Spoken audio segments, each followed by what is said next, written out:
Bonjour à toutes et à tous et bienvenue pour un nouveau numéro de Spurs Break, un podcast mensuel proposé par la Spurs Nation France pour faire un break dans la saison NBA et discuter des San Antonio Spurs.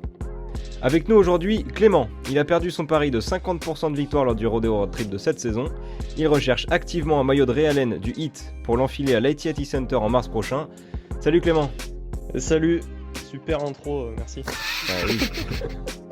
Benjamin, un Suisse qui avoue volontiers que le lac Léman n'est pas si ouf. Salut Benj. C'est pas vrai, ces enfoirés. Vous entendez souvent Javier pendant les podcasts, mais il s'agit bien de lui. Salut Jules. Salut. Spurs Break, épisode 3, c'est parti. Pour débuter ce podcast, j'aimerais vous parler d'un temps lointain où l'équipe de France de foot n'avait pas d'étoile sur son maillot. Aucun joueur français n'avait foulé de parquet NBA, Lonnie Walker n'était même pas né et les Spurs n'étaient pas en play-off, nous sommes en 1997. Depuis, et c'est un record, c'est 22 campagnes de play-off consécutives pour les Spurs, mais aujourd'hui, le 22 février, San Antonio est 10e de la conférence Ouest, à 3 victoires et demie de la 8e place des Grizzlies avec moins de 30 matchs à jouer. Les Spurs talonnent les Blazers et sont juste devant les Pelicans d'Ingram et Zion. Alors la question que j'aimerais vous poser les gars, quel objectif se donner? Est-ce qu'il faut même encore se battre pour les playoffs? Clément, selon toi? Bah écoute, quand tu dis on est à seulement 3 victoires du 8e spot et des Grizzlies, Ouais, donc 3,5, quand ouais. on voit ça, on a envie de se dire, bah oui, c'est largement possible, même si on n'est qu'à 24 victoires, quand l'année dernière, je crois qu'on avait atteint le 7e spot, si je dis pas de bêtises, et l'année dernière, à la même période, on était à 32 victoires, je crois. Donc on est largement loin, donc cette année, la conférence est vraiment plus faible. Mais en fait, c'est quand on regarde la manière dont on perd les matchs, là, c'est plus inquiétant et on a moins envie de croire à ces playoffs. Alors, j'ai regardé un peu au niveau des stats, on l'avait sorti avec Benj au début du mois de février. Le nombre de matchs perdus après avoir mené durant le game, c'est assez hallucinant. Déjà, la stat qui m'a fait halluciner, c'est le nombre de défaites où on n'a jamais mené une seule fois, il y en a que 2. C'est-à-dire, on a pris deux branlées en fait. Et les seuls branlées qu'on a pris, c'est face à Dallas et face à Détroit. Et tous les autres matchs, on a mené au moins une fois. Et là où c'est inquiétant, c'est il y a plus de 11 matchs où on a mené de plus de 11 points. Donc, de toute façon, Ben, je pense qu'il va revenir dessus, mais le nombre de matchs qu'on a perdu dans le 4e quart-temps, j'ai pas exactement cette stat, je crois que Ben, je l'ai chopé, mais le nombre de matchs qu'on a perdu dans le 4e quart-temps, rien que quand on voit par rapport au dernier podcast, là, sur le Rodeo Road Trip, où on est actuellement à 2 victoires avec la victoire d'hier, Et et 6 défaites, non, 5 défaites. 5, je crois. 5, il en reste qu'un de match. Voilà, 5 défaites. Ben, sur ces 5 défaites, il y a 4 matchs où on menait dans le 4e quart-temps et on a perdu par la suite. Déjà, ça, c'est une stat qui fait un peu flipper pour la suite, quoi. Si on se réveille pas à ce niveau-là, je pense qu'on n'ira jamais en playoff. Et d'ailleurs, dans le match d'hier, gagné contre le Jazz, on mène largement à l'aube du 4e quart-temps et il y a un 16-2 pour commencer le 4e ou à la fin du 3e. Entre les 16-2 deux. pour le Jazz. Fin du 3e, début du 4e, ils ont mis un 16. Ouais. Clément, tu Non, dis mais- que la conférence est moins forte cette année, mais je pense que c'est au contraire, justement, la conférence est plus forte et du coup c'est plus compliqué. Enfin, le grade pour arriver Bah, c'est au pas. playoff sera plus bas. Ouais, je me suis mal exprimé. C'est pas Mais qu'elle ouais, est c'est moins ça. forte, mais c'est qu'il y a plus d'écart entre les équipes Ouais. fortes et moyennes, quoi. J'ai envie de dire. Parce que les Ouais. 7 C'est premiers. plus dense autour de la 8e place, quoi. Il y a plus d'équipes. Ouais, voilà, les Mm, 7 premiers sont vraiment. Je regardais un peu les prédictions de basket ref là. Ils disaient que les 7 premiers avaient 100% de chance d'aller en playoff. Bon, je sais pas exactement sur quoi ils se basent, mais ils avaient 100% de chance. Et c'est vraiment la 8e place où il y a encore un flou total, quoi. Javier, Benj. Oui, pour rebondir, oui, justement sur ce que disait Clément, oui, je me suis amusé à aller regarder sur toutes nos défaites, le game flow du match, donc cette espèce de graphique qui montre qui a eu l'avantage à quel moment. Et je me suis amusé à compter le nombre de fois où on était dans le match, dans le 4e quart, et qu'on s'est effondré.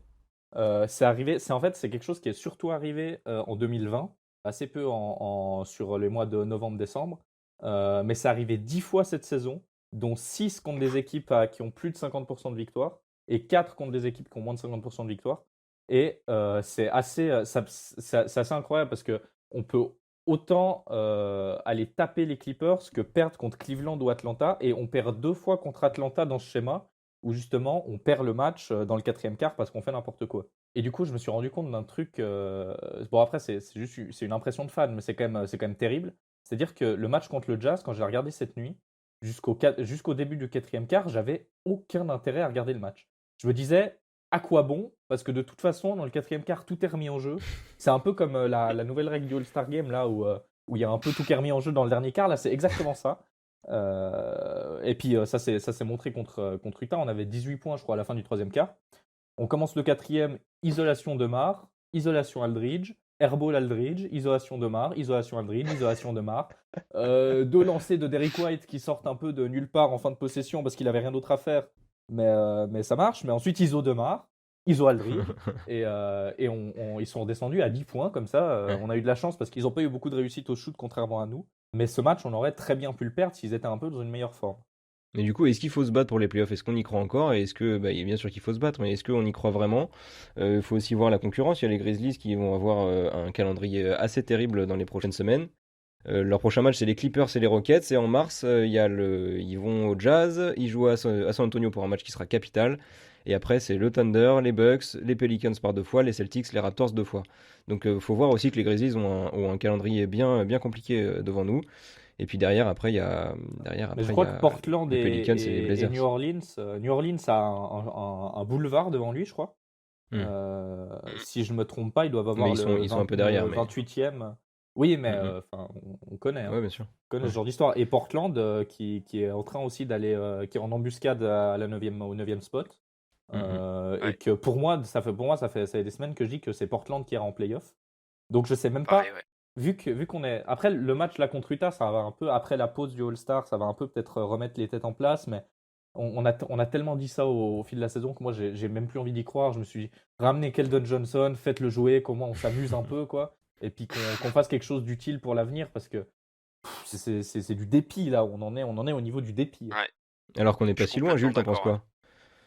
Bah moi je suis complètement d'accord avec Ben, j'ai en plus notre calendrier, il est pas si facile parce que j'ai un peu Mm. listé les équipes qu'on affronte. On a 2 fois les Mavs, 2 fois les Nuggets, 2 fois les Rockets, 3 fois les Pels, 2 fois les Pacers, 1 fois les Sixers et 1 fois les Grizzlies. Yes. Et à côté, les seules équipes faciles entre guillemets qu'on joue, c'est 2 fois les Warriors et 1 fois Cleveland. Oh, bah, quelle super nouvelle. Et après on a des équipes genre Orlando et des équipes comme ça de milieu de tableau, mais comme nous quoi. Donc on peut tout aussi bien les perdre que les gagner. Donc moi je suis pas très très confiant au vu du calendrier qu'on a. Après, Je contre suis les gros, on n'a absolument pas pas été confiant. ridicule cette saison, hein. Pour rebondir sur le calendrier, j'ai essayé de faire une espèce de prédiction en fonction des matchs qu'on avait joués jusqu'à maintenant. Donc, pour lister vite fait, je vais pas tout vous dire parce que ça va être un peu barbant, mais concrètement, sur cette saison, on a gagné 50% des matchs à domicile face à des équipes en play-offables. On a gagné 62% des matchs à domicile contre des équipes non play-offables. Mm. Et on a gagné 27% à l'extérieur contre des équipes play-offables. Et on a Ah ouais. gagné 33% des matchs à l'extérieur face à des équipes non play-offables. Donc par rapport aux équipes qu'on va rencontrer par la suite, si on se base sur ces stats 33% contre des équipes non playoffables. à l'extérieur, ouais. Un match sur 3 à l'extérieur contre des équipes Ouais. qui sont pas en playoff, on les perd. On les gagne. Enfin, 2 matchs sur 3, on les Ouais, perd. ouais, ouais. Oh, c'est monstrueux. Ouais, ouais. En fait, C'est naze. si tu veux le détail, on a joué 12 matchs à l'extérieur contre des équipes non play-offables. On a gagné 4. Et on en a gagné 4. Exactement. Donc, tout ça pour dire que si on se fie, bon, c'est vraiment des stats. En fait, c'est pour dire si on se bouge pas, si on reste sur la même lignée de ce qu'on a fait cette saison, on est sur une projection de 10 wins en plus par rapport à aujourd'hui. Donc, ça nous ferait 33 wins. 33 victoires, enfin je connais aucune équipe qui est allée en playoff avec 33 victoires. Ouais, aller en playoff avec 33 victoires, c'est quand même Je quelque crois chose. que le plus bas de ces dernières années, c'était le Jazz. Alors je sais plus exactement quand, c'était dans les années 2000, Ah. mais c'était 38 victoires, c'était juste en dessous des 40 victoires, mais vraiment juste en dessous, c'était Ouais, 38 ou 39. les dernières années, on a plutôt été habitué à avoir des équipes à 44-45 victoires, ne pas aller Ouais. en playoff que l'inverse. C'est Et surtout que là, les exactement ça. Grizzlies, Donc, il leur suffirait de gagner 5 matchs pour avoir les 32. Hein. Ils sont à 28 déjà. ouais, c'est ça. Donc tout ça pour dire que si on reste comme ça le fera pas, ça c'est sûr et certain. Il va falloir qu'il y ait un coup de fouet de tout le monde pour... Mais Et de encore, comme disait Jules, quoi, les équipes qu'on va rencontrer, c'est assez... Ouais. ça risque d'être chaud, quoi. mais Mais alors, à vous y croyez ou pas? Qu'est-ce qu'il faut faire pour que ça fonctionne? Vous y croyez ou pas du tout? Bah, Mais moi, j'y moi, à ce crois qui pas me, du tout. moi, ce qui me rassure, c'est que au final, comme on disait tout à l'heure, on n'a jamais pris de branlée. Enfin, les deux seuls branlés qu'on a pris, voilà, c'est des non-matchs face à Dallas, face à Pistons. Mais tous les autres matchs, on arrive quand même à tenir. Et c'est juste ce quatrième quart-temps ou cette fin de troisième quart-temps qui est foiré de notre côté. Mais ce qui est rassurant, c'est qu'on arrive à tenir face à tout le monde. Non, mais le problème de Et cette équipe, c'est absolument pas un problème de joueur ou de jeu ou quoi, c'est vraiment un problème mental. Du coup, à un moment, je sais pas ce que quand ça fait depuis octobre que tu as les mêmes galères qu'on a en février, que tu as 3,5, 4 matchs de retard sur la 8e place, que tu es toujours dans les mêmes travers de quatrième quart, d'ISO foiré, des trucs comme ça. Le calendrier, au final, on s'en fout de qui on va jouer. L'important, c'est comment on va jouer et comment mentalement on va arriver au match. Pour moi, c'est la seule question qui compte. Et c'est pour ça que je ne crois pas du tout aux playoffs et que ça vaut à peine on va se battre pour la forme, mais ça sert à rien parce qu'on est incapable de terminer un match correctement. Et ça fait depuis octobre que c'est comme ça. ouais, je suis assez d'accord. Je pense que le Ouais. calendrier, au final, n'a pas vraiment d'impact. C'est vraiment comment on arrive à tenir le match, à garder, C'est à ça. garder l'avantage si on l'a eu ou à essayer de renverser le match si on est derrière, quoi. Parce Et qu'on ça, est pour le moment, on n'y est jamais arrivé, quoi. Exactement, parce qu'on a une équipe talentueuse, c'est un fait. On a plein de joueurs de talent, mais c'est juste c'est un problème mental parce qu'on a pu on a pu aller chercher une fois les Bucks, les deux matchs, ils étaient un peu serrés et tout, c'était des belles confrontations. Ouais. Comme on a perdu 2 fois contre Atlanta, une fois contre Mhm. Cleveland, des trucs. On a pris une branlée à Détroit. On a pris une branlée à Détroit. C'est Ouais. absolument c'est inadmissible. Et du coup, c'est vraiment. Si cette équipe n'avait pas ces problèmes de gestion, on serait cinquième, 6e de l'Ouest et on se poserait pas ces questions. Enfin, on aurait pu se dire, la pause du All-Star Break allait permettre à Pop de revoir comment gérer les fins de match, etc. Et en fait, il n'y a rien qui a changé, quoi. On fait un super match tout le long, hyper collectif, hyper bien défensivement. Et en fait, à la fin du match, on file le ballon, comme disait Benj en début de podcast, quoi. On file le ballon à Aldridge et à DeRozan, et on sait que c'est une formule qui marche pas. Et pourtant, on continue dans cette lignée-là. Alors, putain, t'as un DJ qui fait un super match. J'ai pas les stats, mais au niveau du shoot, Il a il a 23 points 60 à ou 10 sur 70%, un 10 sur truc comme 16. ça. 23 points à 10 sur 16, je Ah crois. ouais, bon, peut-être pas autant. Il a raté Donc, 3 shoots en ouais. fin de match, mais il était à 10 sur 13. Mais Enfin, je veux dire, mais putain, mais filez-lui le ballon en fin de match, quoi. Je suis sûr, il aurait pu finir au lieu qu'on fasse un throw comme ça de 15 points. Alors heureusement qu'on le gagne parce qu'on a pris de beaucoup d'avance, mais on est encore dans le même schéma où on n'a pas de solution pour les fins de match, quoi. Bah, Non, l'état d'esprit exactement. là, l'état d'esprit du All-Star Break, c'était Pop avait fait cette déclaration à l'issue du dernier match avant le All-Star Break. C'était vraiment on se vide l'esprit, on pense plus au basket, on se repose. C'était ça l'état d'esprit. Et puis là, je sais pas si vous avez vu sur les réseaux sociaux un peu, mais avant le match du Jazz, c'était back to work, on revient au taf. Donc j'ai pas l'impression que ça a beaucoup bossé ce All-Star Break. Mhm. Ouais. Non, mais Ouais. en vrai, le match était. Non, il y a beaucoup. Patty Voilà, Mills ouais. qui était en Australie, Derek White qui était avec sa meuf, je crois. Mais quoi qu'il en soit, le match était très intéressant. En vrai, même défensivement, c'était un beau match défensif de notre part. Mm. Il y a toujours des problèmes Ouais. de défense à 3 points, de tir ouvert, mais bon, ça, on a l'habitude. Mais en vrai, Ça changera pas. ce que je trouve le plus étrange, c'est que pendant les 3 premiers quarts, on gère super bien le match. Et le plus impressionnant, je trouve, c'est la gestion de DeRozan. Parce qu'en fait, j'étais en train de me dire, quand j'ai réfléchi, je disais que, c'est écrit dans mes notes là, que DeRozan empêche Murray, White, Lonnie Walker de se développer correctement parce qu'il Ouais, monopolise je un suis peu trop d'accord. le ballon. Et vu qu'il monte beaucoup le ballon, ça empêche vraiment Murray et White de jouer leur jeu. Mais là, il a joué beaucoup off-ball. Il a eu des systèmes de catch and shoot à mi-distance. D'ailleurs, ce qu'on voit plus depuis 10 ans, hein, du catch and shoot à Ouais, mi-distance. c'est clair. Mais il a eu des systèmes de catch and shoot à mi-distance, du spot-up, des drivers, des trucs comme ça. Et c'était super intéressant. Jusque dans le quatrième quart, où justement, on a recommencé à lui filer la balle en tête de raquette ou juste au milieu du terrain, et puis qu'il a dû se démerder tout seul pour créer son shoot. Et ça, c'est pas possible. L'écart avait été fait avant du coup. Ouais, heureusement. Ouais. On aurait très bien pu le Mais ça, c'est perdre, comme ça cet souvent, écart. hein. On a un peu plus d'adresse du côté du tas, et puis on peut le perdre. Ouais. Heureusement que Derek White est trop fort, mais oui. Heureusement que Derek White, c'est Dieu. Le héros de cette nation. Petit 3 points clutch pour Klose et puis une interception improbable ninja sur je sais plus qui. Et puis il a donné un peu de momentum à l'équipe et franchement super match aussi de Derek White. Qui arrive à mettre 14 points en shootant que 6 fois. D'accord. On fait un break dans le Spurs Break. Chaque mois, Clément nous raconte une anecdote historique sur les Spurs. De quoi tu vas nous parler aujourd'hui ? Alors aujourd'hui, je vais vous parler de comment la ville de San Antonio a accueilli une franchise en 1973. Donc voilà, ça va parler des fondations de la franchise. Allez, la chronique de Clément, c'est parti. Après 2003 et 1996, je vous emmène cette fois encore plus loin dans le passé, au tout début des origines de la franchise en 1973. Je vais vous raconter comment la ville de San Antonio a accueilli pour la première fois de son histoire une franchise NBA, ABA à l'époque, appelée les Dallas Chaparrals. Cette franchise, créée en 1967 et située initialement à Dallas, à 500 km de San Antonio, était possédée par un groupe de businessmen qui n'avaient pas grand intérêt dans le basket, si ce n'est de faire le plus d'argent possible. Malheureusement, c'est un échec total. À chaque rencontre, la salle est tellement vide que les commentateurs s'amusent à compter un par un les fans dans le public. En 1970, 3 ans après la création de la franchise et au vu de l'échec financier qu'elle génère, les propriétaires essaient de renommer la franchise Texas Chaparrals pendant une saison afin d'élargir le champ à tout l'État du Texas. Ainsi, en plus de Dallas, quelques matchs seront joués à Fort Worth et Lubbock. Malgré une stratégie plutôt prometteuse, ça ne prend pas du tout. La saison d'après, la franchise reviendra donc à son nom d'origine des Dallas Chaparrals. L'intérêt est quasi nul pour la franchise. Pourtant, les résultats sont là. Pendant les 3 premières années, l'équipe atteint à chaque fois les 51% de victoires. La saison des Texas Chaparrals est plus compliquée avec 30 victoires et 54 défaites, mais l'équipe parvient tout de même à se qualifier en play-off.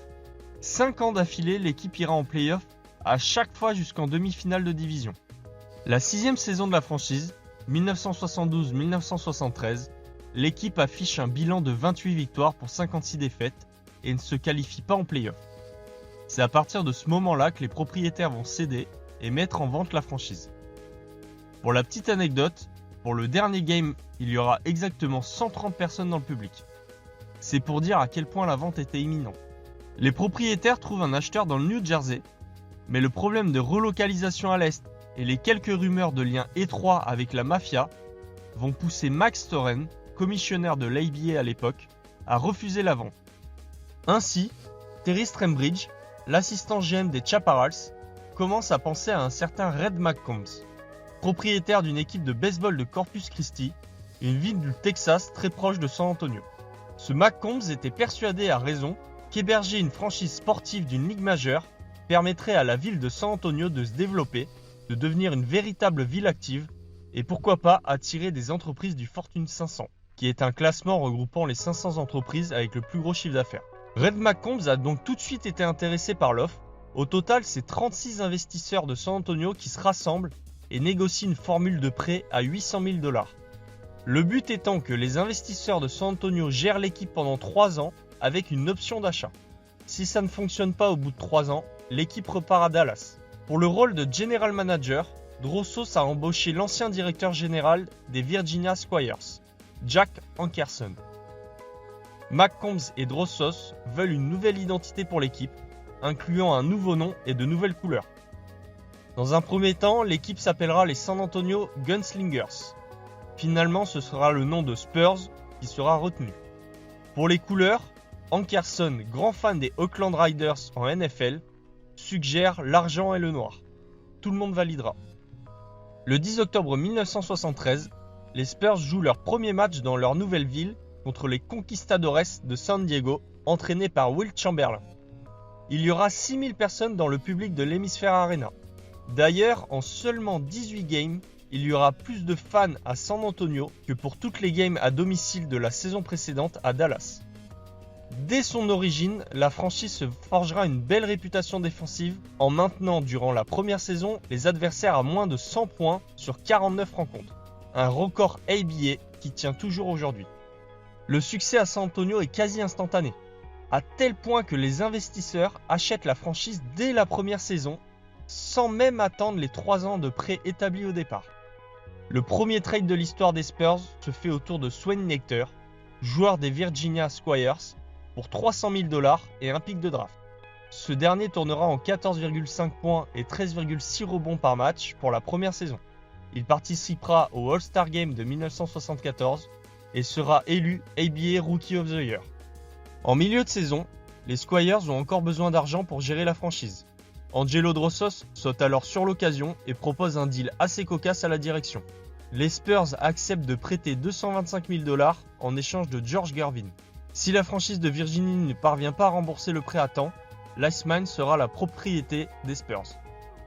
Évidemment, les Squires n'arriveront jamais à rembourser le prêt. Cet accord a fait beaucoup de bruit en ABA. Le commissionneur de l'époque Storen a même tenté de l'annuler en estimant qu'il était préjudiciable à la ligue et à la viabilité financière des Virginia Squires. L'affaire est allée jusqu'au tribunal, où les Spurs ont dû prouver que la transaction était valide. Finalement, le trade a été accepté.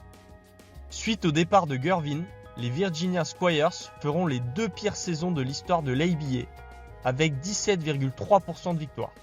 Sans star ni bilan positif, la franchise disparaîtra 2 ans plus tard à cause de pertes financières. Concernant les Spurs, la première saison de l'histoire emmenée par Gervin, Nater et James Silas permettra à l'équipe de remporter 45 matchs et d'affronter les Pacers en play-off.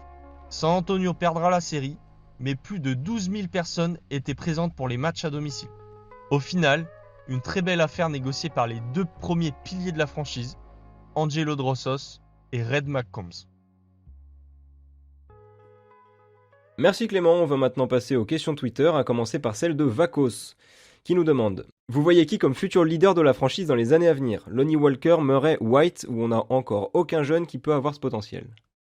Bah moi je pense, en vrai pour l'instant on n'a pas vraiment de jeunes qui auraient ce potentiel-là.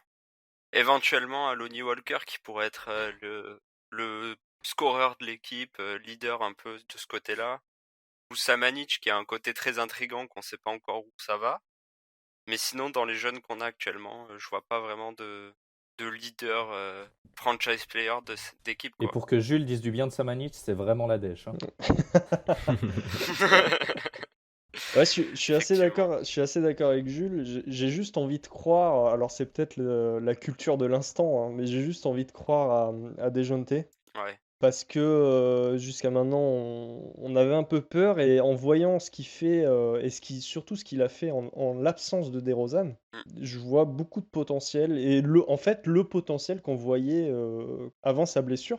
Ouais. Donc Derrick White, je le vois plus dans un rôle de super sixième homme comme j'avais dit, je sais plus où, mais à la Manu. Lonnie, c'est un peu discret pour l'instant, mais il y a du potentiel. C'est un joueur qui a besoin d'avoir la balle en main, donc pour l'instant, il n'a pas un rôle qui le met vachement en avant, donc c'est difficile. Mais Dejounte, j'ai envie d'y croire. Non, en vrai, je pense qu'on a plein de bons joueurs pour le futur, mais Dejounte Murray, pour moi, son plafond, c'est meneur titulaire d'une bonne équipe NBA, leader défensif, tout ça, mais je pense pas que ce soit un franchise player. Derrick White, comme Clément il a dit, c'est soit un sixième homme, soit un lieutenant, un très bon lieutenant, comme ça, mais il a déjà 25 ans, Derrick White, donc même si évidemment il a toujours pas atteint son prime, il a peut-être moins de marge que d'autres. Lonnie Walker, ouais, c'est encore un peu discret, comme Clément l'a dit finalement. Il a peu la balle en main, il shoot autant que Marco Bellinelli cette saison par exemple. oui. Ce qui est terrible. C'est merveilleux. Mais ouais, il a peu la balle, il est très discret, il fait encore pas mal d'erreurs, notamment en transition ou sur ses drives où il fonce dans la raquette comme ça. Il doit encore beaucoup apprendre, mais pour moi, il n'a pas non plus le calibre d'un franchise player. Il a un peu le calibre, limite peut-être quelque chose du style d'un Evan Fournier, quelque chose genre un bon scoreur, mais qui ne sera pas franchise player. Je ne sais pas si vous voyez ce que je veux dire. Ouais. Quelque chose de ce genre-là. Ou même un. Evan Fournier, le franchise player d'Orlando. Non, mais tu non, vois que ça va pas. c'est pas le. Il y a Vucevic. Ouais, dans Ouais. tous les cas, tu Mhm. peux pas aller quelque part avec Evan Fournier en franchise player. C'est ça que je dis. Oui, d'accord. Voilà. Et sinon, ouais, il y a Keldon Johnson dont on n'a encore rien vu, Samanic dont on. Voilà, Samanic. Il existe, c'est déjà pas mal. Mais on sait Voilà. pas vraiment ce qu'il peut. On sait qu'il est absolument pas prêt pour la NBA. Il va sûrement passer encore une bonne année entre la G-League, je pense, parce que vraiment, c'est encore très raw, c'est encore très brut. Ouais. Et Keldon Johnson, il a encore de la peine cette saison, notamment sur ses choix offensifs, par exemple à 3 points. Il shoot beaucoup en première intention. Il a des pourcentages un peu cata, mais beaucoup d'espoir parce qu'il a été quand même élu, je crois, équipe de la conférence Ouest de la mi-saison en G-League, un truc comme ça. Ouais, Donc ouais. c'est quand même c'est quand même un titre honorifique prometteur, Intéressant. Ouais. intéressant. Mhm. Mais Keldon Johnson n'a jamais, même quand il était à l'université ou quoi, on n'a jamais parlé de lui comme un futur franchise player, mais plutôt comme un 3&D. Ouais, voilà, ça. Voilà. Mais et même s'il arrive un peu mieux à créer son tir, ça va rester aussi un lieutenant. Donc je pense qu'il manque un franchise player, futur franchise player dans cette équipe. Ok, prochaine question. Ouais. Une question du faux compte XV Emmanuel, créé par Clément, ici présent, qui tenait absolument à ce qu'on aborde ce sujet, je cite. Il y a des rumeurs comme quoi la franchise partirait vers Las Vegas. Vous y croyez? Alors Clément, c'est quoi cette histoire? Alors, Déjà, je sais pas où il a vu ces euh, rumeurs, je, mais je suis vraiment content que quelqu'un me pose la question. Alors, par contre, je Toi-même. suis pas du tout Quel derrière enfoiré. derrière ce compte. L'escroc. Mais cher Emmanuel, ça me fait plaisir que tu poses la question justement parce que je voulais qu'on en parle un peu. Et non, bah pour remettre un peu le contexte de la question, en fait, je crois que c'était en début d'année, en tout cas, j'ai plus la date exacte. début février, je crois. Ouais, début février, voilà. L'équipe de hockey de San Antonio, donc qui faisait partie de l'entreprise, a été vendue en fait à Las Les Vegas. San Antonio Rampage. Voilà, les San Antonio Rampage, exactement, Thibaut, merci. A été vendu à Las Vegas. Et en fait, ce qui était pas inquiétant, mais ce qui a mis la puce à l'oreille à certains À Clément tout seul. et à certaines, en fait, ou à moi tout seul, Oui. exactement, c'est que 2 ans auparavant, ou même 3 maintenant, en 2017, notre équipe de WNBA, les Silver Stars, ont été vendues également à Las Vegas. Donc c'est vrai que coup sur coup, 2 équipes de l'entreprise qui sont vendues à Las Vegas, on s'est dit bah pourquoi quoi? Est-ce que l'équipe va partir là-bas? Donc non, cher Emmanuel, ne t'inquiète pas. Pourquoi Emmanuel si, Je comprends. si, Le mec est à fond dans sa blague.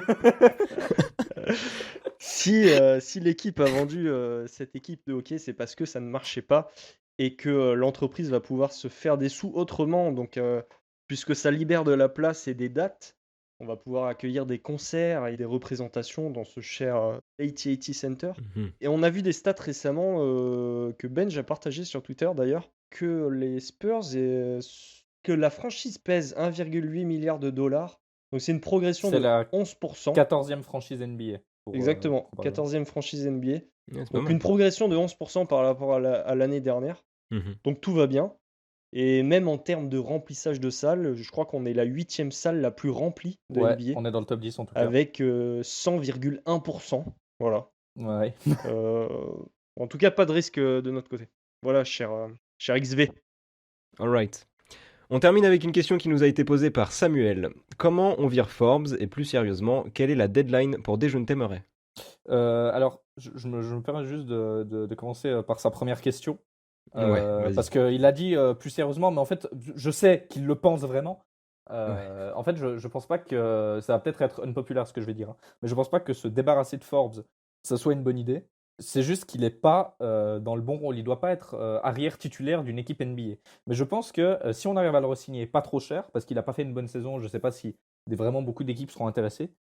Mais il est en contractaire, il doit re-signer cet été. Si on le re-signe cet été pour pas trop cher, ça peut être un bon energizer en sortie de banc, parce qu'il a quand même du hustle, la grinta, même s'il est incapable de défendre quoi que ce soit. Mais franchement, c'est un shooter. Et puis là, en plus, bon, évidemment, c'est sur un petit sample, mais par exemple, en février, il shoot sur les 7 matchs qu'on a joués en février, il prend 6-3 points par match et il en met 48%. Donc, pour le moment, il est sur une assez bonne série. Il n'est pas totalement perdu encore. Et je pense juste qu'il est absolument pas dans son rôle. Ouais, je suis complètement d'accord avec toi. Après, ouais, C'est ce que j'allais il dire. fait quand même une bonne saison, hein, quand on regarde au général. Il shoot à 40% sur la saison, je crois. Non, 38. 38. Bah attends, j'ai la page sous les Que yeux. tu fermeras avant le quiz. Que je fermerai avant le quiz. Non, il shoot à 40%. À 40% au général et 38% à 3 points. Et 38 à 3 Ah oui, points. d'accord, ok. Pardon. Mhm. Ok. c'est pas Non, fou. Ouais, donc 40% en ouais, général, c'est pas, c'est mauvais. C'est c'est très pas mauvais. fou, Mais quoi. 38.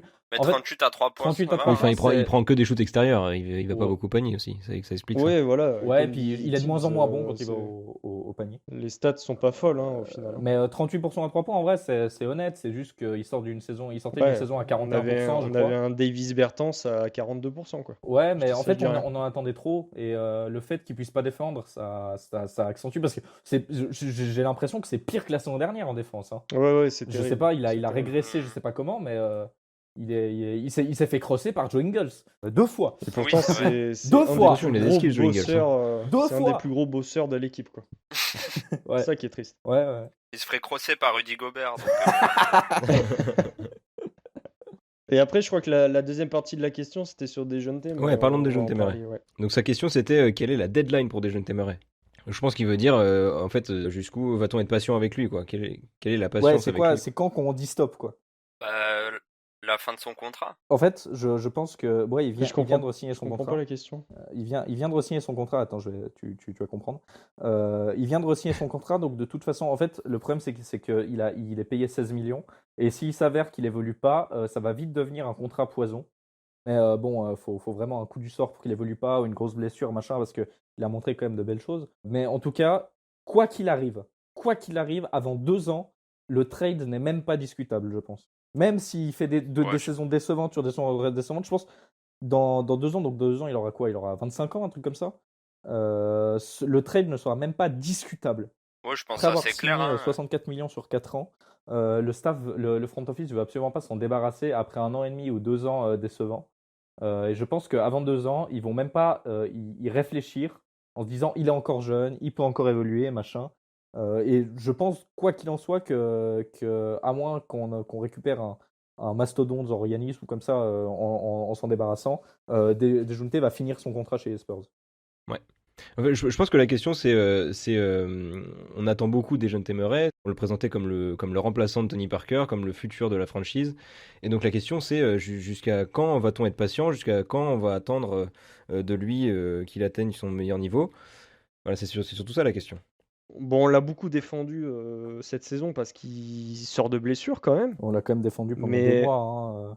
Franchement, il y a des matchs, Ouais, mais je veux dire- retour de blessure ou pas, il nous fait des trucs scandaleux. Hein. Ça fait quand même depuis quoi? Depuis novembre, Je suis décembre? d'accord. C'est depuis décembre Mais qu'il est plus en restriction enfin, de limite. Enfin, à un moment. Quand Non, même. mais je veux dire, il n'y a rien de scandaleux.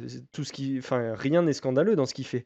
Il n'y a pas un match où on a dit putain, mais il fait n'importe quoi. C'est juste qu'il fait Il y pas en assez. a eu un ou deux quand même, où il était vraiment dégueulasse. Hein. Ouais, mais parce que son rôle est pas celui qu'il doit être. C'est C'est-à-dire. tout. Regarde, enlève DeRozan sur les 6 derniers matchs. Regarde ce qu'il a pu nous faire, quoi. Non, mais d'accord, mais là tu prends un ensemble de 6 matchs où il est en forme, machin, où il est bien. Ouais, Mais, oui, il n'y a pas DeRozan qui lui prend pendant 30 minutes la balle dans les mains, quoi. Ouais, non, mais de Rosanne ou pas de Rosanne, par exemple, en transition, Dejounte Murray, ça a toujours été une catastrophe, et ça, c'est pas une question de blessure. voilà, Hein. mais il y a des erreurs. Ou Ça, en- je suis d'accord, il y a en- des points qui sont améliorés. En défense, par exemple, là, le match contre Utah, il s'est fait balader par Donovan Mitchell 2 ou 3 fois. Hein. La performance Et défensive. même par Moody. Hein. La performance défensive de Dejounte Murray hier soir, elle était pas incroyable. Hein. Dejounte Murray a encore beaucoup de défauts, hein, vraiment. C'est un joueur très. Bah, il a beaucoup de points C'est à un joueur améliorer. très brut encore. Hein. Et justement, c'est ça qui me fait un peu peur, c'est que il prend beaucoup de temps quand même pour se mettre en place. Mais ça, on le savait au moment de sa draft, que ça allait être ça, puisque c'est un joueur. mais il a perdu qui un a an en moins de plus. temps, il a perdu un an. Hein. On voit quand même qu'il y a beaucoup de progrès, notamment au shoot par rapport à ses premières années. Il a beaucoup progressé au shoot. Son shoot est vraiment. À mi-distance, le match contre Utah, mi-distance, ça devient très le solide. match contre Utah, il finit à 10 sur 7 au shoot. Je crois que 6 ou 7 de ses shoots, c'est des pull-ups en tête de raquette. Hein. Après le dribble, il aime bien faire un petit cross entre les jambes et shooter. Ouais, c'est son histoire nouveau de move. créer un peu d'espace et puis d'après shooter. Mais c'est très. Avec ses longs bras, il passe au-dessus. Et Ouais, il file. c'est très cool. C'est Tom Petrini, je crois, qui a sorti la stat tout à l'heure, là, juste avant qu'on enregistre. Sur les 23 points de DJ, il y en a 12 à mi-distance. Donc je pense que c'est 12 points en jump shot. Ouais, Ouais, ça doit être Ouais. 6 pull-up après un petit cross ou un truc comme ça en tête de raquette. Attention à pas que ça devienne caricatural non plus, parce que bon, c'est quand même facile de s'adapter ou de justement essayer de le bloquer un peu. Faut quand même qu'il développe son arsenal autre qu'avec des pull-ups à mi-distance. Sa prochaine étape, c'est le 3 points. Hein. Son 3 points est pas mal. Hein. Son 3 points est honnête. Ouais, mais D'ailleurs, il y a pas de... il se il se le créait pas tout seul, tu vois. Non, c'est du beaucoup de catch and shoot, oui, mais Lonnie Walker aussi. Derek White Oui. arrive à se créer avec un écran, par exemple, mais voilà. Mais du coup, c'est ça sa prochaine étape, c'est La transition. En vrai, shoot en sortie d'écran. Non, je suis pas sûr que ça soit prioritaire parce que là, par exemple, il tente 1,5 tirs par match à 3 points, il en met quasiment 38%, c'est très honnête. Ouais. C'est plus qu'honnête. Mais par exemple, pour moi, c'est le jeu en transition qu'il va falloir bosser. Hein. Parce que son jeu en Ah oui, transition, non, mais ça, on c'est a sûr, ouais. commencé à avoir un peu des bribes de quelque chose qui fonctionne plus ou moins. Mais c'est vraiment très très moyen. Il va falloir qu'il se muscle le haut du corps aussi. Hein. Oui, non, mais c'est ça. Je pense que toute sa carrière, ça restera Et une pour brindille. mieux Ça va pas... Non, mais il faut qu'il encaisse mieux les contacts. Ouais. Donc ça c'est vrai, en défense, dès qu'un joueur le bump un peu, il s'en va à 3 mètres à Ouais. chaque fois. Et en attaque, il pourrait avoir beaucoup plus de points sur des lancers francs, en provocation de faute et tout. Ce qui fait pas tant que ça, tu Ce vois. que Derek White fait très bien. Mais Derrick White, c'est le joueur que Dejounte rêve d'être. Mais, C'est après- le joueur que Dejounte croit être. Non, je plaisante, mais en vrai, Derrick White, il fait tout ce que Dejounte Derrick- fait non, en mais mieux. Derrick- C'est juste qu'il est moins Non, mais impressionnant. Derek White est un meilleur joueur que Dejounte Murray, il n'y a rien de honteux à le dire actuellement. Après, il est plus vieux, il a plus d'expérience, il a fait 4 ans d'université. Ouais. Disons qu'il a des meilleurs fondamentaux, mais Donc après voilà. il a pas le même physique que Dejounte Murray, il a des plus longs bras, Oui, tu voilà, vois, c'est ça. le potentiel est pas le même, je pense. Derek Athlète. White, par exemple, il est beaucoup plus. Enfin, il n'est pas massif, Derek White, mais il est un peu plus stock que Il est Murray. costaud. Voilà, il est Mhm. costaud. Ouais. Il a un talent fou pour provoquer les fautes au cercle, voire pour mettre des N1 pour finir après contact. En défense, il se fait pas bouger. Derek White, Et il prend bien les fautes offensives il aussi. prend. Ok, c'est monstrueux. Il apprend Oh, de le Patty Mills. de le ma- Manu ouais. Ginobili. Ouais, putain. mais c'est ça. Et de Ouais, Manu, il a vraiment du Manu en lui. Mais, Le Kyle Lowry pendant le All-Star Game. Kyle Lowry pendant Ouais. le All-Star Game. Ah, mais il y a vraiment. Je trouve qu'il y a un peu de Kyle Lowry en Derrick White. Là. Ouais, mais Derek White est aussi Après- un meilleur organisateur que. C'est pour ça que Après, le talent de Dejounte Dejounte est un joueur plus talentueux que Derrick White. Ouais, mais Ah si oui, tu non, le mais ça, c'est concrétises, si tu le certain. concrétises pas, ça veut rien dire. Oui. Donc, Mais, C'est bien pour ça qu'on l'a drafté, Dejounte. Hein. C'est pour son talent. Hein. Ouais. Moi, je voulais Donc juste après, revenir. Ouais, vas-y, je te laisse finir, Jules. Non, je disais, après, on verra, mais je pense que là, il a son contrat là, de 4 ans qui arrive. Je pense que le front office, il a dit, t'as toute la durée de ce contrat pour nous prouver qu'on a bien fait de miser sur toi. Et puis, s'il déçoit, soit on le trade en dernière année, Non, mais soit, c'est-à-dire que. soit on le re-signe pas, mais C'est-à-dire que il a 4 ans là. s'il est décevant, son contrat va être trop gros pour ce qu'il propose et puis personne va vouloir le recruter, tu vois. C'est ça aussi c'est Ouais, c'est mais- entre guillemets un risque. En vrai, c'est minime, mais parce que Oui, mais Il va forcément les dernières évoluer, années de mais- contrat, ça se lâche. Hein. oui, c'est vrai. En Ouais. vrai. Donc, Ouais, mais c'est pour ça que je dis, il a 3-4 il ans. a encore un peu pour, parce que normalement prouver. les dernières années de contrat qu'on lâche, c'est des grosses années, genre des Hassan Whiteside ou des trucs comme ça qui sont vraiment lourds dans le cap. Dejounte, il est encore mid, tu vois, donc à mon avis, ça va être compliqué à trader. Il Mais touche environ 15 millions la saison. Hein. Enfin, il touchera la saison prochaine 15 millions la saison. Cette année, il est à 2. Mais c'est 14, 15, 16 et 17 les prochaines cette années. année, il est à 2. Cette année, Oui, ouais. en gros, il a Ouais, 5 ouais, ans. c'est- Cette Ah, année, il est à 2, l'année il est à prochaine, 2 millions par an. Cette année, Oh, mais il est on à 2 est millions. bien. cette année. Ok, autant pour moi, je croyais qu'il avait déjà. C'est commencé l'année son prochaine où nouveau il contrat. touchera 14, l'année d'après 15, 16 et Ok, 17. non, mais les gars, venez, on se met bien, on prend un cocktail, un truc, et puis on le regarde jouer. On a 4 ans encore pour. Non, franchement, ça va le faire. Mais oui, c'est Dejounte, ça. ça va Non, le on faire, est c'est large. J'ai eu un Son contrat se flash. termine en 2024. Ouais, non, mais en vrai, à moins qu'il y ait encore une grosse blessure ou un truc comme ça, Dejounte, ça devrait devenir un meneur solide, mais il a beaucoup de points à améliorer. Je suis tombé sur un article justement qui essayait de voir si ce contrat qui a été signé, alors sur cette saison, hein, même si comme on disait, le contrat va démarrer la saison prochaine, par rapport à ses stats, à ce qu'il fait sur cette saison, est-ce qu'il vaut ce qu'il a été payé? Donc comme on a dit, voilà, il a 64 millions sur 4 ans, donc Tibbs a fait le détail tout à l'heure, je crois que c'est à peu près 15 millions la saison prochaine. Environ. Pounding the Rock, justement, ils ont essayé de choper 16 meneurs ou arrières, je sais pas exactement, qui sont payés entre 10 et 18 millions l'année, et de comparer toutes les stats par rapport à ce que produit DJ aujourd'hui. Donc au niveau du scoring, sur ces 16 joueurs, pour l'instant, il est dans la moitié basse. Il met 10 points en moyenne, Ouais. quand la moyenne des points de ces 16 joueurs est de 11. Bon, après, Bon, bon, Sachant que lui, il est jeune et que dans les, il est dans les ni 16 joueurs, il y a des vieux, enfin, il y a des expérimentés. Ouais, non mais voilà, mais c'était juste Hmm. histoire de se faire une idée avec son contrat, quoi. Non, mais Yes. d'ailleurs, statistique intéressante que j'ai vue hier soir en regardant le match, et du coup, je l'ai un peu extrapolé à tous les joueurs de l'équipe. Dejounte Murray pallie énormément du coup du fait que DeRozan prend beaucoup la balle. Aldridge prend aussi beaucoup la balle. Mais par exemple, Dejounte Murray, si on en croit son nombre de shoots tentés par match, c'est la 5e option offensive de l'équipe. Et Ouais, c'est Derrick ça, White, c'est c'est la ce que 7e. c'est Et ce par que j'allais exemple, dire. tu regardes, DeMar DeRozan, il tente 16 tirs par match, il met 23 points, c'est monstrueux. Aldridge, 19 points en 15 Et après, shoots. ça doit être Forbes. En Ouais, troisième, c'est ça doit être Forbes Forbes. qui met 11 points en 9,5 shoots par match. Derrière, t'as Patty Et Mills. après, Rudy. Non, Rudy, Ah ouais, il Patty, est ouais, entre, ouais. il est entre Murray et White. Donc Patty Mills. Et ensuite, tu as Dejounte Murray. Et donc, il shoot à 48%, Ouais. ce qui est mieux que Forbes et Mills, qui ont plus de tentatives par match. Mais je pense que justement, il est trop bas dans la hiérarchie des options offensives de l'équipe. Parce que Ouais, tout à fait. un des grands axes d'amélioration de Dejounte Murray, c'est son jeu offensif, c'est son jeu on-ball, off-ball, catch and shoot, pull-up, tout ça. Et il peut moins, c'est compliqué de le développer vraiment correctement quand tu as 4 joueurs dans la hiérarchie au-dessus de toi. Et c'est limite encore plus scandaleux Bah, pour Derrick White qui lui a des matchs où, par exemple, dernier match, il prend 6 tirs il prend 6 tirs sur le match. Et ils sont, bon, on est là pour parler de Murray, mais donc revenir sur Murray. Murray est un peu sous-utilisé en attaque, je pense, et ça va pas l'aider pour bah, son tu avenir. vois, alors je sais que ça va te saouler parce on parle encore de 4 matchs, mais sur les 4 derniers matchs, il est passé de la 5e option offensive à la 2e option offensive.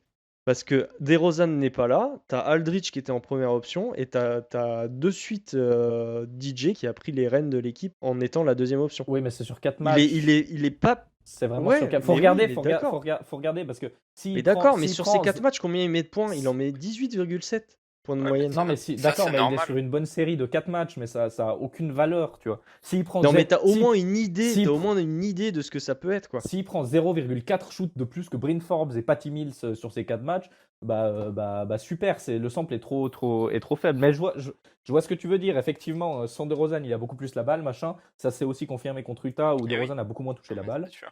Il peut développer son jeu offensif sans Bah, DeRozan. Il peut il mieux vit créer tout pour les simplement, autres en fait. aussi. Ouais, mais c'est pas un bon meneur d'attaque. Murray, c'est pas un bon meneur Ben d'attaque. oui, Non, mais ouais, il faudra bien qu'il progresse là-dessus, puisque ça va être notre Oui, bien meneur, sûr. soi-disant notre meneur de l'avenir. Donc il va falloir qu'il progresse là-dessus. Bien sûr, bien Et sûr. pour qu'il progresse là-dessus, il faut qu'on lui laisse l'opportunité Mais de le faire. c'est pour ça qu'en fait j'ai réfléchi et j'ai remis un peu ce que je pensais en question, ce que je conseille évidemment de tout le monde faire parce que personne ne le fait en fait. Je pense suis que génial. DeRozan, je vous montre la voie. Je pense que DeRozan doit quitter l'équipe cet été. Et en fait, c'est là, en fait, le paradoxe. En Bah, fait, attends, en fait, tu rigoles ou quoi? en fait- On dit ça depuis 2 podcasts. Non, moi j'ai toujours défendu DeRozan Putain, pour ce avec qu'il apportait. foutage de Et- gueule. laisse-moi parler.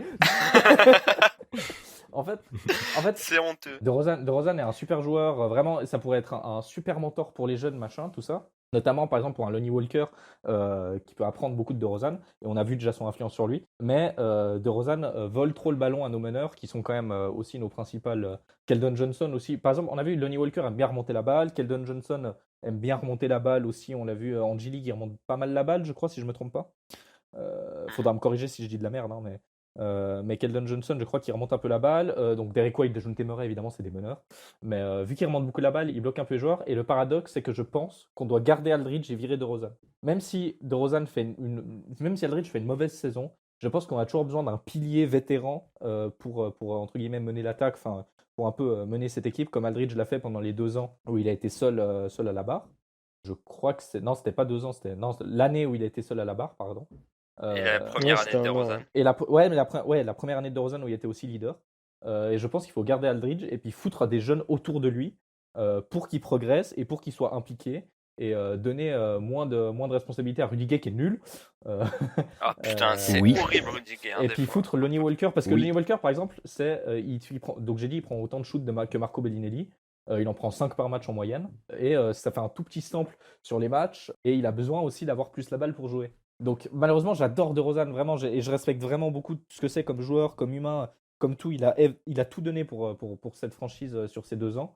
Mais je pense que pour l'avenir des Spurs, c'est peut-être mieux qu'il aille ailleurs, quoi. Et ça me fait Qui ne mal de prennent le pas dire sa parce que player option. ça me fait vraiment mal de le dire parce que vraiment, il mérite qu'il soit traité correctement, quoi. C'est vraiment.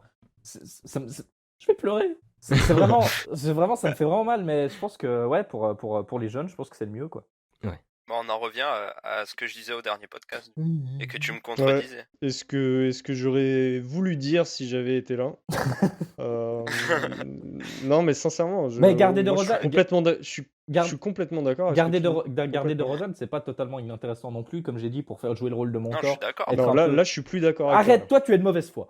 Moi, je suis un peu d'accord, mais Mais par mais exemple, contre, et après, on peut c'est être, plus on possible. peut être moins extrême. Par exemple, si DeRozan travaille son jeu off-ball et joue un peu plus comme il a joué contre Utah Ouais. cette nuit, franchement, ça donne une option, ça me donne Ouais, une mais- belle option offensive. S'il joue un peu plus off-ball, ça peut donner un peu plus d'air à Murray et à White et à tout ça. Franchement, s'il accepte justement de moins vampiriser la balle, garder DeRozan, c'est absolument pas déconnant. Surtout Ouais, mais surtout dans l'optique où beaucoup des joueurs qu'on a signés, donc Aldridge, Rudy Gay, DeRozan qui prend sa player option, tout s'arrête en 2021. Donc là, on pourra repartir à zéro. Garder DeRozan encore un an, pour moi, c'est pas déconnant.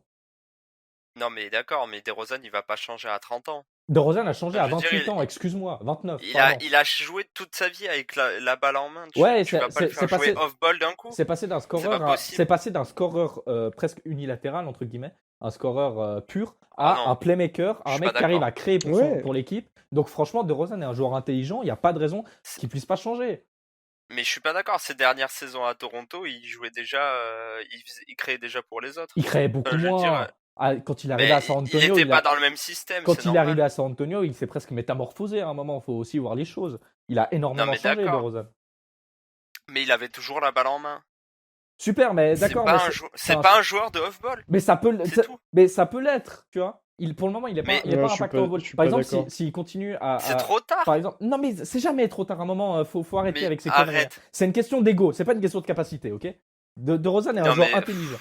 Oui, non, mais je sais que c'est rare qu'on voit rarement des joueurs qui se métamorphosent comme ça, mais ça s'est vu. La Marcus Aldridge est passé d'un mauvais défenseur à un défenseur calibre presque all defensive team sur la saison où il est leader tout seul chez les Spurs. À un moment, Enfin, ça s'est bien calmé depuis quand même. Mais Il est toujours bon défensivement, mais c'est pas un all defensive team. Abuse pas. mais ça l'a été pendant la saison où il a été tout seul chez les Spurs. Il aurait pas mérité Mais d'y ça ne être. l'est plus. Mais Je veux dire, oui, mais c'est ça bien, peut l'être. un an. Je veux dire, c'est pour montrer qu'il a pu se transformer et qu'il a pu changer son jeu et que c'est aussi un joueur intelligent et que si on le met dans les bonnes conditions, il peut mettre au max son potentiel. Si DeRozan, par exemple, bon, DeRozan, il m'énerve quand il fait ça, mais si il continue, s'il arrête de prendre 8 shoots à 3 points en 3 matchs et après plus pendant 20, c'est pas une question de quota de DeRozan, hein, il faut shooter à 3. C'est par exemple quand il va s'enterrer dans la raquette au lieu de prendre des 3 ouverts en tête de raquette, c'est insultant. Mais si par exemple Quand il met le pied sur la ligne aussi. oui, c'est extrêmement énervant. Mais si par exemple il shoot un petit peu plus à 3 points, voire en catch and shoot, ou en sortie d'écran ou des choses comme ça, il y a moyen justement qu'il puisse cohabiter mieux parce que on va pas me dire que DeRozan ne peut pas cohabiter avec un meneur. Il a joué avec Kyle Lowry toute sa carrière. Oui, mais Il peut- Dejounte Murray n'est pas Kyle Lowry, merci. mais Tu l'as dit tout à l'heure, Dejounte Murray ne s'est pas bien créé pour les autres. Et ben, Mais oui, comment mais tu veux qu'il crée bien pour DeRozan? si tu lui files plus la balle, il va apprendre. Tu vois, c'est un moment aussi. À un moment, c'est en jouant que tu t'améliores aussi. C'est en étant dans les bonnes dispositions. Et puis oui. Murray, c'est un bosseur aussi. Il peut apprendre. Il a Derrick White à côté de lui qui le fait très bien. Tu vois, par exemple. Mais à ce moment-là, il faut lui filer un joueur qui shoot bien à 3 points. Et qui est. Oui, mais on peut pas changer. pas, On peut pas changer toute l'équipe en un an. T'as personne qui shoot bien à 3. T'as Bryn Forbes qui shoot à 3 points. T'as Patty Mills qui shoot à 3 points. T'as Derrick White qui shoot à 3 points. T'as Lonnie Walker qui shoot un peu, mais c'est pas des. À part Bryn Forbes. T'as potentiellement Keldon Johnson, Lucas Samanic aussi. Oui, mais ça, ce sera pas dans un an qu'ils vont s'installer dans la rotation comme ça. Les joueurs Keldon, si. Les joueurs installés dans la rotation. Oui, mais là, cette saison, par exemple, Keldon Johnson à 3 points, il est 0. Et ça Mais faut il le est dire. 0 parce qu'il a trop de responsabilités en G-League aussi. Mais il prend des mauvais choix aussi, c'est un jeune joueur, c'est pas grave. Bah Mais je veux oui. dire, il y a Non, mais d'accord. cette équipe, c'est pas les Rockets qui ont un ball handler et 4 shooters autour de lui, tu vois. À un moment. Ah non, on est exactement l'opposé. On a oui. 3 ball handlers et 0 shooter. Bah oui, bah c'est ça, mais tu peux pas changer toute l'équipe en un an. Donc virer DeRozan dans ce truc-là, dans ce contexte, ça a moins de sens parce que Dejounte ne peut pas créer comme il voudrait. Tu vois, donc autant garder DeRozan en mentor. Et puis comme ça, en plus, tu as une option offensive géniale à côté. Mais il faut. Mais tout à l'heure, t'as dit qu'il fallait pas Non, le re-signer. Je comprends. J'ai dit que ne pas le re-signer, c'était peut-être le mieux. Mais au final, Bah voilà, c'était. c'est ce que je te J'ai dis. dit peut-être, Et ben moi j'en sais voilà. rien. Mais garder DeRozan, j'ai dit que c'était pas déconnant non plus. Parce qu'il peut aussi apprendre à jouer off-ball. Je tiens à vous signaler que pendant que vous vous écharpiez, Clément m'a demandé les réponses au quiz et je lui ai pas donné. Quoi? Je suis Oh, non, mais- scandalisé. J'ai des screens, hein. J'ai des Ouais. screenshots, Ouais, Clément. ouais, moi aussi, je sais faire Photoshop. Hein. Bon, on passe au quiz, les gars, vous êtes chauds? On est chaud. Yes. Allez, Jules m'a trop chauffé. Allez, c'est parti, game time. Donc les gars, aujourd'hui c'est un quiz avec des citations. Aujourd'hui c'est un quiz avec des citations où il va falloir trouver qui a dit cette phrase. J'invente rien, mais je vais appeler ce quiz le « Qui a dit cette phrase ?» Parfait. Bah écoute, C'est- nickel. Ça va ou pas comme titre? ça, fait, meilleur nom. ça fait le taf. Putain, c'est tu l'as parfait. bossé ce. Ouais. Ça se voit, il y a du travail. Ok, donc première phrase. Allez. J'aime les blagues, sourire. Attends, Allez. c'est juste Ouais. vitesse, quoi. C'est juste vitesse. Faut attendre que la citation se termine pour dire la réponse. Non. Ah d'accord, Oula. ça va être intéressant. J'aime les blagues, sourire et donner le sourire aux autres. Je suis peut-être un peu différent, mais ça va. Qui veut être normal de toute façon? Lonnie Walker. Non. Javal McGee. Un Spurs. C'est que des Ah, Spurs. c'est que à chaque fois. Spurs. Actuel ou ancien? Javal McGee aurait pu le dire. Matt Bonner. Kawhi Leonard. Non. Non. Attends, on a le droit à plusieurs réponses ou pas? Bien sûr, bien sûr. Ok. Qui aurait pu dire ça? Je suis différent, c'est ça, en gros, c'est.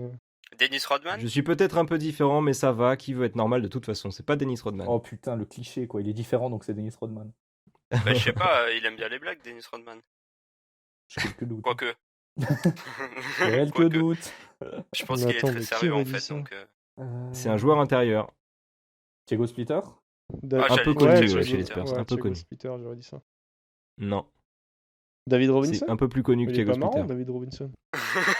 C'est pas David En Robinson. vrai, le il a l'air tac. marrant. En vrai, il a l'air trop marrant. Non, mais David je veux dire, Robinson. il est pas dans le fun, quoi. Tim Duncan? Oui, bonne réponse. Oh putain. Oh non. Ah, yes! Eh oui. Mais non, C'est mais- Tim scandaleux. Duncan. Premier point pour Javier. Yes! Mais c'est vrai que Allez. ça fait sens. Hein. Un point, Jules. Merci. Que ce soit la personne la plus simple dans la rue ou la plus importante au monde, je vais la traiter avec respect. Demar DeRozan. Oh, bien vu. Benj, un point. Ouf, Nice. solide celui-là. Le jour où je serai satisfait avec ce que j'ai sera le jour de prendre ma retraite sportive. Manu Ginobili. Non. Tony? Ouais. Jules, deuxième point. Ah putain, oui, c'est Non, évident. sans déconner, Yes. j'en aurais zéro, quoi. C'est un délire. Hein. Ah bah. Il y a combien de questions? Il y a 6 citations et après, si on n'est pas départagé, j'ai 2 petits trucs bonus qui sont pas des citations. Ok. Ok. Prochaine phrase. J'attaque plus le panier parce que je suis plus à l'aise sur la ligne, je veux m'y retrouver plus souvent. Ah, Attends, c'est quoi la phrase? J'attaque plus le panier parce que je suis plus à l'aise sur la ligne, je veux m'y retrouver plus souvent. Lonnie Walker. Non, c'est pas un joueur actuel. Hmm. Mais je comprends pas le sens de la phrase. T'attaques le panier pour avoir des fautes pour aller sur la ligne des lancers. Ah putain. Tony Parker aussi. Non, Bah Manu. non. Ouais, t'as forcément calé une fois Manu. Je dirais Manu jusqu'à la fin. Hein. Tu fais la stratégie que tu veux, hein. Le fan hardcore. Eh, c'est Manu qui dit tout, ok. Attends, c'est pas un joueur actuel? C'est pas Tony, c'est pas Manu. Putain, j'ai l'impression de rater un truc énorme. Là. Ouais. Pareil. C'est pas Tony, c'est pas Manu, c'est Tim Duncan. Tim Duncan. Ah ouais? Bah, Eh ouais, un deuxième point pour Benj, c'est Tim Duncan. Putain, il en a mis 2 de Duncan, je m'y mais attendais c'est pas. absurde. Ah bah ouais, les C'est gars, honteux. petit piège. C'est absurde. Oh, le mec. Là, les gars, c'est vraie question de rapidité, ça va être facile. Ouais, pas sûr. Mon principal objectif pendant la pré-saison, c'est d'arriver à l'heure au resto. Pop. Boris Dio? Greg. Pop, bonne réponse de Benj. Ah putain. Et c'est pas Ouais, Boris Diaw. J'ai pas gagné là. C'est pas Boris Diaw, Jules. Boris Dio, ça aurait pu. Ah ouais, ça aurait pu. Bah non, t'as pas gagné parce que si j'ai la dernière, j'ai 3 points. Mais il y a quoi là? Y a Pour deux l'instant, on est à 3 points pour Benj, 2 points pour Jules et 0 points pour Clément. Allez, Clément, gagne. Qui peut encore égaliser. La prochaine, elle est de Manu. Je te le dis. Ouais, c'est sûr, mais je le balance. Hein. Prochaine phrase. J'ai appris à jouer contre des joueurs meilleurs que moi. Manu. Bonne réponse Clément, bravo. Ah Il l'a eu. Il a fini par l'avoir, enfoiré. Il Non, l'a eu. et je l'avais dit avant, je l'avais call. Normalement, j'ai le point. Non. Non, parce que là, du coup, je suis deg. Bah ouais, mais t'as J'aurais dû perdu. avoir égalité. Tu as perdu. DeRozan va donc rester. Et voilà les gars. Nous C'est avons ça, un vainqueur. le fin mot de DeRozan l'histoire. va devoir apprendre à jouer off-ball. Malheureusement pour Jus. Benj, tu as gagné le quiz. Terrible. Bah, back to back, hein, c'était là Bravo. pour ça. Un back-to-back, ouais. Oh là là, C'est toi la dernière fois. la solidité. Déjà face à ce fumier de Jus. Quel salaud. Bon bah merci les gars. Bah, merci, Bah, merci à à toi. toi. Merci, c'était cool. On se retrouve le mois prochain pour un nouvel épisode de Spurs Break.